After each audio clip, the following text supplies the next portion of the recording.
Ассалаумағалейкум достар. Бүгін мен балаларға арналған рубрика бойынша енді балаларға арналған әңгіме туралы айтқым келіп отыр. Яғни бұл сүйікті пайғамбарымыз саллаллаху алейхи өмірі және де бұл балаларға арналған әзіреті омар мен өрмекшілер туралы. Қандай әдемі алып бейнелеген иә суретін. Және де бұл дін істер комитеті тарапынан оң қорытындысын алған кітап болып саналады. Яғни қорықпай қарай берсеңіздер болады. Енді осы әңгімені оқиық. Достар, мына келе жатқан хатта болу омар емес пе? Иә, дәл өзі хатта шол сияқты. Қылшын асынып сақадай сай сайланып алыпты. Ниеті түзу емес ау шамасы. Қараңдар, пайғамбарымыз бен мұсылмандар жасырын ғибадат жасайтын әркімнің радиаллаху анхудың үйіне қарай бара жатыр. Жол жөнекей алдынан Нуайм радиаллаху анху шықты. Не сөйлесер екен? Естуге қатты құмартып тұрмын. Келіңдер, желге мініп жанына барайық. Өрмекшілер жиналып үлкен бір тастың үстіндегі бос жерлерге я салып жатыр еді.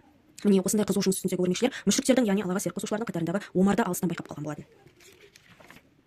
Бүгіндері Меккедегі мұсылмандардың саны күн өткен сайын көбейіп бара жатыр. Мүшриктер бұған жол бермеу үшін барын жасаса да еңбектері зая кетуде. Тағы да жиналып алып мұсылмандарға не істеуге болатынын ақылдасып отыр. Кенет Абу Жахил Алланың елшісі Мұхаммедті саллаллаху алейхи өлтіруді ұсынды. Отырғандар тегіс құптады. Дегенмен бұл қиын істі атқаруға ешкім батылдық таныта алар емес. Өрмекшілер олардың не сөйлескендерін естігілері келді. Сол үшін аяқтарын жинап ала қойды да желмен бірге домалап ұша жөнелді. Бірнеше минут өтер өтпес Омар мен Нуайм радиаллаху анху кездескен жерге жақын шидің түбіне келді. Шидің түбінен екеуінің әңгімелерін тыңдай бастады. Ислам дінін қабылдаса да, онысын әлі жасырып жүрген Нуайм радиаллаху анху: "Уа Омар, жол болсын, қайда бара жатырсың?" деп жөн сұрады. Пұттарды тастап, Құрайш халқы арасында іріткі салып, халықты бөлуге тырысып жүрген Мұхаммедті өлтіруге бара жатырмын. Нуайм радиаллаху анху Омарды бұзық ниетінен қайтаруға тырысты. Мұны байқаған Омар: "Сен де мұсылмандарға жақтасып жүрсің бе?" деп Нуайм радиаллаху анхудың жағасына жабысты. "Уа Омар, сен мені қоя тұр, әуелі өз туыстарыңа қарасаңшы. Қарындасың Фатима мен күйеу балаң екеуі де мұсылман болды. Бар, әуелі соларды тәртіпке салып ал." Өрмекшілер сыбырласып сөйлесе жөнелді. Омар таңғалып тұр. Енді не істер екен? Қараңдар, қарындасының үйіне бара жатыр. Шіркін, біз де бара алсақ қой. Омардың туған қарындасына не істейтінін білгісі келген өрмекшілер Фатиманың үйіне барудың жолдарын қарастыра бастады. Фатиманың үйіне қалай баруға болады? Жел тоқтағандықтан желмен ұшып домалап барар мүмкіншілік жоқ, тек жаяу жүріп бара алады. Бірақ бұл да ұзақ уақыт алатындықтан бұлар жеткенше оқиға бітіп қоюы мүмкін. Дәл осы кезде араларынан біреуі: "Қараңдар," деді. "Біз паналаған шидің түбіндегі өрмекші Тарантула емес пе?" "Иә, сол ғой. Өтініш жасасақ бізді апарып тастамас па екен? Қанша дегенмен адамның жұдырығындай үлкендікте ғой. Мүмкін тез жетерміз." Айтқан дұрыс-ақ, бірақ ол бос емес сияқты ғой. Қарасаңшы, көлігін ауыстырып жатыр. Өрмекшілер шиден түсіп бәрі бір ауыздан: "Тарантула, Тарантула" деп айқайлады. Тарантула соңғы аяғын ескі қабығынан шығарып жатып: "Мына жерге қысылып қалыппын.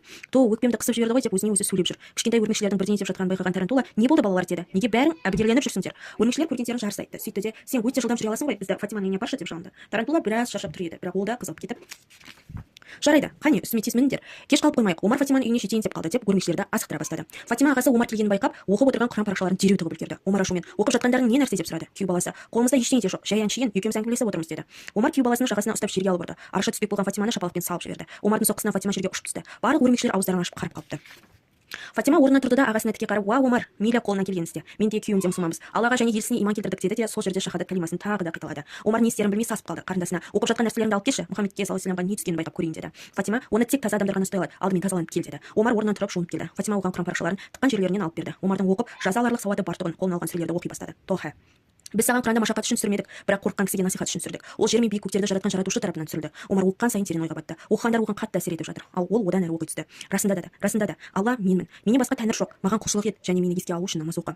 Омар бұдан әрі таңданысын жасыра алмай: "Ғажап, қандай терең мағыналы сөздер, сірә бұдан артық бола қоймас" деді. Омардың осы сөзін естіген Құран үйретуші Хаббаб жасырынған жерінен шықты да: "Сүйінші, уа Омар" деді. "Алла Расулалланың саллаллаху алейхи вассаламның жасаған дұғасы қабыл болды ау деймін. Ол кеше түнде уа Алла, ислам дінін Абу Жахил немесе Омар арқылы күшейте көр" деп дұға еткен. Омар Расулалланың саллаллаху алейхи вассаламның қайда екенін сұрады. Аркам радиаллаху анхудың үйінде екенін ести сала дереу жолға шықты. Өрмекшілер қайтадан Тарантулаға мініп Омардың артынан ілесті. Өрмекшілер жол жөнекей өзара әңгімелесіп келеді. Омар мұсылман болу үшін бара жатыр. Құдайдың ісіне қараңдар. Жаңа ғана адамзаттың асылы Мұхаммед саллаллаху алейхи вассаламды өлтіру үшін істеп жүрген Омар енді оған бағынып мойынсынуға асығуда.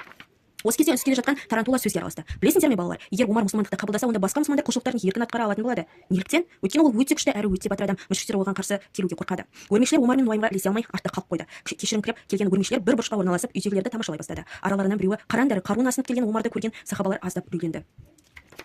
Бірақ Расулалла саллаллаху алейхи вассалам күлімсіреп отыр. Не деп жатқанын ести алдыңдар ма? Өрмекшілер құлақ қойып тыңдай қалды. Расулалла саллаллаху алейхи вассалам салмақты қалпын бұзбастан сахабаларына: "Қорқатын дәнеңе жоқ, келсін. Алла оны мүмкін дұрыс жолға салайын деген шығар" деді. Пайғамбарымыз саллаллаху алейхи вассалам рұқсат бергендіктен сахабалар есікті ашты. Омар ішке кірді. Жүзі ерекше жарқырап тұр ма, қалай? Бір мезет Расулалла саллаллаху алейхи вассаламның жүзіне қарап ойланып тұрды. "Неге келдің уақытта бола Омар?" деп сұрады Расулалла саллаллаху алейхи вассалам.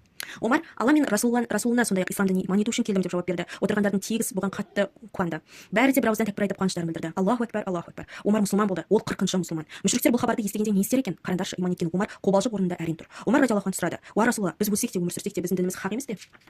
"Иә, Алла атымен ант етемін. Өлсек те өмір сүрсек те біздің дініміз хақ дін. Олай болса неліктен әлі жасырынып отырмыз? Сені хақ дінді таратушы етіп жіберген Аллаға ант етемін. Бүгіннен бастап қорықпай, тартынбай, батыл түрде мүшриктердің арасына барып ислам дінін жаямын." Осылайша алдыда Расулалла саллаллаху алейхи вассалам, оң жағында Омар, сол жағында Хамза радиаллаху анху, артында сахабалар Әркамның радиаллаху анхудың үйінен шықты. Олар қағбаға бара жатыр еді. Өрмекшілер де олардан қалмай ілесіп келеді. Олардың өз араларындағы әңгімелері таусылар емес. Мүшриктер енді не істер екен? Омар мұсылман болып қайтады деген ой олардың түсіне де кіріп шықпаушы еді. Не істерлерін білмей мен болып қалды. Жүздеріне қорыққандықтары байқалады. Араларынан біреуі: "Уа, Омар, қандай жаңалың бар? Қасына ертіп алғандарын кімдер?" деп сұрады. Естідің бе? Омар не дер екен? Омар: "Ла иляха иллаллах Мухаммаду расулуллах" деген жаңалықпен келді. Ешкім орнынан қимылдамасын деді. Мүшриктердің тілдері күрмеліп қалды. Расулалла саллаллаху алейхи қабаны тауап жасап намаз оқыды. Мұсылмандар да ашық түрде намаз оқыды. Міне сол кезде Алла саллаллаху алейхи хақ пен жалғанның ара жігін анық ашып берген үшін Әзіреті Омарға Фарух деп ат қойды.